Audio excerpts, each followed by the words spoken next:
Welcome to Past Tense, a modern conversation podcast, where we take you on a journey of connection as we discuss issues and events related to the ancient and medieval worlds with our guest panelists. We end each Past Tense podcast by giving our guests the last word and the opportunity to answer the vital question, now, what do you know? We want each of you to answer the same question and say, I have just listened to the Past Tense, a Modern Conversation podcast, and this is what I know now.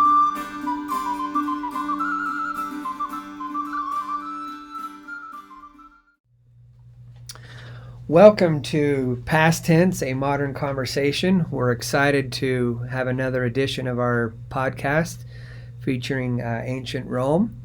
And we have two special guests here. We have Ethan and Micah. So if you'd tell us a little bit about yourselves quickly, where you're from, what you're majoring in, and then we'll jump in.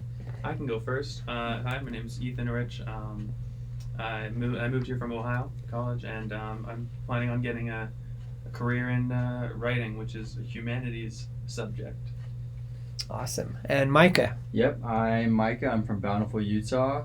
I haven't really chosen a major yet, but I'm deciding between computer science and business finance as of right now.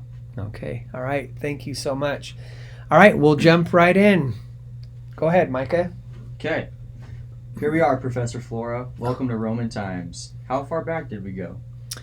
Let me look at the time. We went 2,066 years and 16 days into the past, which would make today the 15th of March, 44 BC. Or roughly. Why did we go to that specific time? I don't know. It was a preset on the dial. You know, I don't like the manual controls. They're so complicated. Right. Well, you need a first-hand account of Roman life, so you'd better get starting asking around. Hey, why don't we ask that guy over there? Excuse me, sir. Would you mind us asking you a few questions about your life? I suppose. What would you like to know?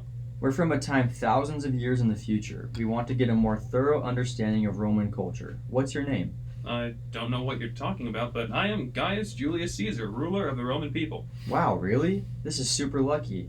We get to talk to Julius Caesar. You're one of the most popular Roman leaders, you know. Of course I am. Wait, why are you walking out here alone? Shouldn't you have some sort of guards to keep you safe? Well, not an official one, no. That's a good idea, though. Maybe I should introduce some kind of guard. Maybe call it the Praetorian Guard. Perhaps I'll set that up with the Senate. Not that it matters. What kind of harm could befall me, Julius Caesar? The people love me. Of course they do. Now let's start with some basic information. Do you remember when Rome was founded? Oh, that was many years ago. I want to say about 709 years ago. So that's 753 BC. Cool. BC? What's that? Not important. All right, I suppose. Did you know that I'm a descendant from the goddess Venus herself? It's through the Trojan hero Aeneas. Cool. Can you prove that? Can you disprove it? I don't know enough about your lineage to dispute that, so no. That's the fun thing about being a leader. You can just say things and people believe you. Wow. So politics haven't changed that much in 2,000-ish years, huh? Well, it stayed mostly a democracy for Western civilization, so that's partially true. Wait, hold on. I thought that Rome was a republic. How is it a democracy? Rome is a lot of things. We elect representatives that make decisions for the people, which is a part of democracy, but Rome is not a direct democracy. Which is on par with most other democratic civilizations. After all, it's tough for the entire country's population to have direct input. The population is much too high, and we don't have the infrastructure for that. Hold on. Just how big is your nation's population? Around 330 million.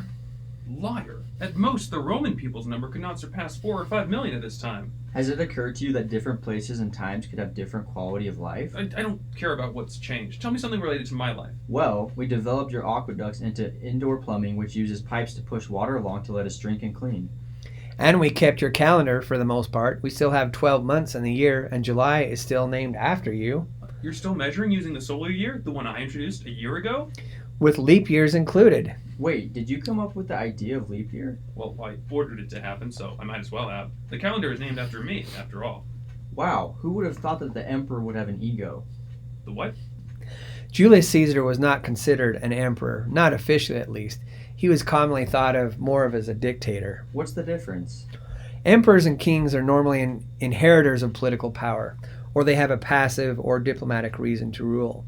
Dictators are almost always the first generation of their power because they are always the ones that seize power, either through military conquest, political shenanigans, or murder, sometimes a mixture of the three. I'm standing right here, It's not our fault that you're a dictator. Whatever. This is making me uncomfortable. Bring up something else you practice in your distant lands. Do you worship our gods? The Olympian gods? No, not at all. In fact, your religious belief structure kind of lost all of its relevance after you... Never mind. What do you worship then? Well, our country nowadays is a meeting pot of different cultures and religions, but it was originally founded by a group of religious zealots that left their original country to worship how they wanted. In fact, they actually practice the same religion that your country will end up worshiping in a few centuries, Christianity. What? Never mind, it's not important. Your religion did end up getting a bit of resurgence after a very popular modern retelling used the Greek and Roman gods in its story, though. So that's a win, right? So you stole our religion? You shouldn't be a stranger to borrowing culture and ideas. A lot of parts of Roman culture came from Greece. Yeah, like your entire god system. You took most of it from the Greeks. Okay, we did not take the Greek gods, we improved them. Yeah, cool. You made them more militant and named them after the planets. What? We didn't name them after the planets. Yes, you did. How else would they have the same name? Fun fact, they actually named the planets they could see after the gods. They couldn't even see most of the planets that we have nowadays. How could they? They didn't even have telescopes. Telescopes? What are those? Not important. They did name some of the planets after the main gods like Jupiter, Venus, Mercury, and Mars. Jupiter was named for its superior size. Mercury was named for how fast it moved across the sky in comparison to the other planets. Venus was the brightest planet, etc. But the ones that were harder to find were named much later. So you're telling me that the remaining gods all get their own planets? Yep. Neptune, Ceres, Pluto? All of them except Ceres is actually just one of Jupiter's moons. So you continue our tradition? You could say that, sure. Well, it's nice to know that Rome still has power in the future. Yeah, sure. I'm not surprised. Rome is the mightiest nation. How could it ever fall? Well, people speculated, but the general consensus is that it was sustained military losses against foreign invaders like the Goths, political instability. Not to mention economic instability that came from both an over-reliance on slave labor and the previously mentioned sustained military losses and a religious reaffiliation that undermined the cutthroat, militant mindset of traditional Roman culture. You say that like it actually happened. Don't worry, there's no way it happens anytime soon. Not with you in charge. That's kind of you to say. It's true. Some may think of me as a power-hungry tyrant that sees control of the government during an uncertain time, but I really do want what's best for the country. While also being a power-hungry tyrant. I will ignore that statement for posterity's sake. Of course you will. Well, I think that about wraps up our conversation. Come on, Micah, we still have to record that podcast. Right. Thanks for letting us interview you, Mr. Julius Caesar, sir. I hope you have a long rule and a great life. Many thanks to you, strangers. I've learned a whole lot about how I can improve public life today, not to mention some interesting sounding inventions. I'll be sure to bring them up at today's meeting at the Senate. May the gods guide you, strangers. Goodbye. Bye. That's weird. What's weird?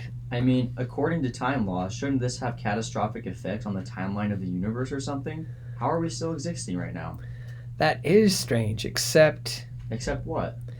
It's the 15th of March, 44 BC. Julius is not going to implement those modern policies. Why not? It's not that important. Let's just get back to the present. If you say so. Man, this was such a fun trip. I wish our whole group were here. We'd be able to do so much more.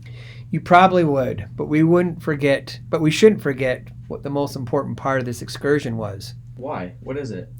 It was to go back in time and get a glimpse of Roman culture, and we did that.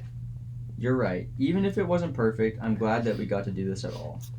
That's the spirit. Now let's get back and finish this project once and for all. Let's do it. As a caveat to our podcast, I'd like to ask our guests here what you now know or appreciate about the ancient Roman culture that you feel our audience would find most beneficial in today's world. So, Ethan, what do you think?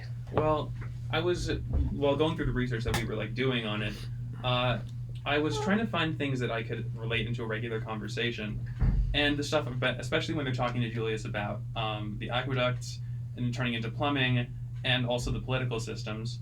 It was very surprising, even when we've been studying it. it was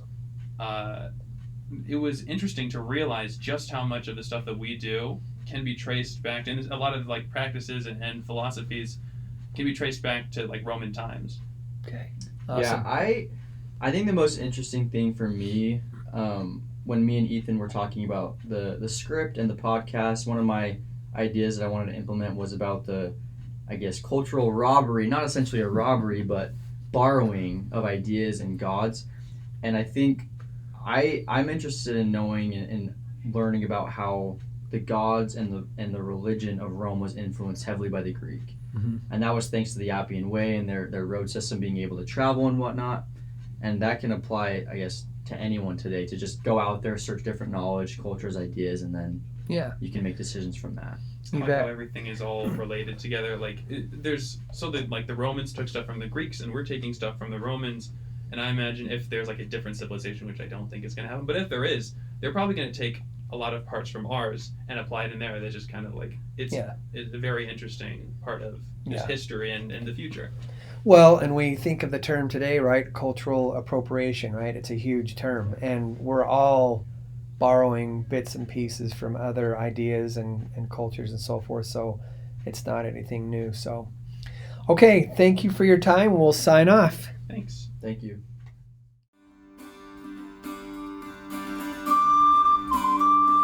Thank you for listening to Past Tense, a Modern Conversation podcast. We hope you've learned something today about the ancient and medieval worlds by peering with us through various cultural windows. If you liked what we shared today, please make sure to share the podcast with others. Thanks to our guest and others who make this podcast possible. Please join us each semester for new, exciting episodes. Past Tense, a Modern Conversation, is a production of the Brigham Young University Department of Humanities and Philosophy.